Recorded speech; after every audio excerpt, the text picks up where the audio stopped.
কাজের মানুষ, সকলের দেবাশীরা।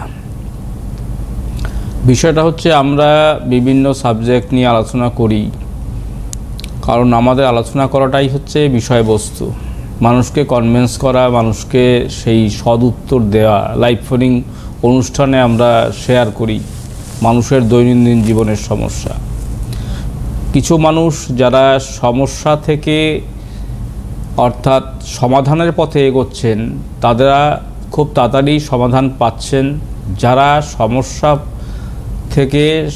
সমস্যা ধরে রেখেছেন, যা হবে হবে, যা হবে হবে, কিন্তু এই সমস্ত চিন্তাভাবনা যাদের মধ্যে আছে, তারা কিন্তু সেই জায়গাটা পেরোতে পারবেন না।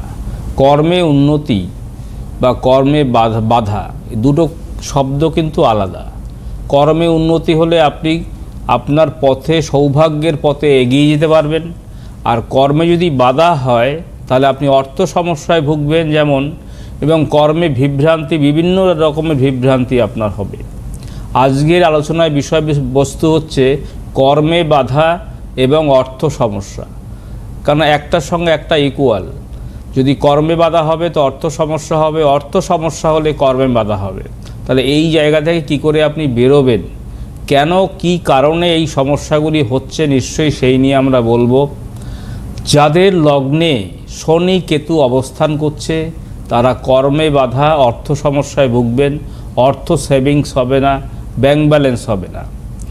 যারা দশম হাউজে যাদের শনি কেতু অবস্থান করছে, বা একাদশ হাউজে যাদের শনি কেতুর অবস্থান করছে, বা বুধ কেতুর অবস্থান করছে, সেখানে কিন্তু অর্থ সমস্যায় ভুগবেন। কর্মে বাধা, কর্ম থেকে কোনো রকম বেরোতে পারবেন না।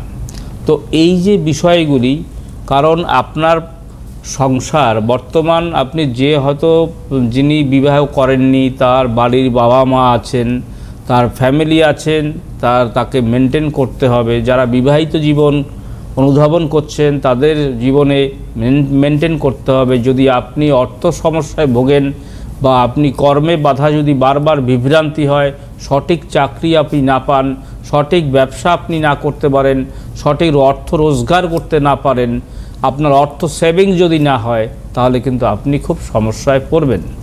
এই সমস্যা, কারণ বর্তমান দিন দিন দৈনন্দিন জীবনে দিন দিন জিনিসপত্রের দাম আকাশ ছোঁয়া হয়ে যাচ্ছে। আপনি যে অর্থ রোজগার করছেন, সেই রোজগারে কিন্তু আপনার মেনটেনেন্স, অর্থাৎ সংসারের মেনটেনেন্স চালানো অসম্ভব হয়ে দাঁড়াচ্ছে আমাদের প্রত্যেকেরই।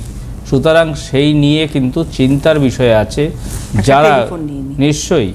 কিন্তু এইটাকে আপনারা কি করে বুঝবেন? আপনার জন্মকালীন সময় যে হরস্কোপের মধ্যে যে অশুভ দোষ রয়েছে, কালসর্প দোষ, বীরযোগ, সাড়ে ভৌতিক যোগ, গুরুচণ্ডালী দোষ, দারিদ্র দোষ, কেমদ্রাম দোষ, মাঙ্গলিক, এই সমস্ত দোষ থেকে আপনি মুক্তি চান, তো একজন অভিজ্ঞ মানুষের পরামর্শে আপনি জীবন গড়ুন। তাহলে কিন্তু আপনার জীবনে আর কোনো বাধাবিঘ্নই থাকলো না।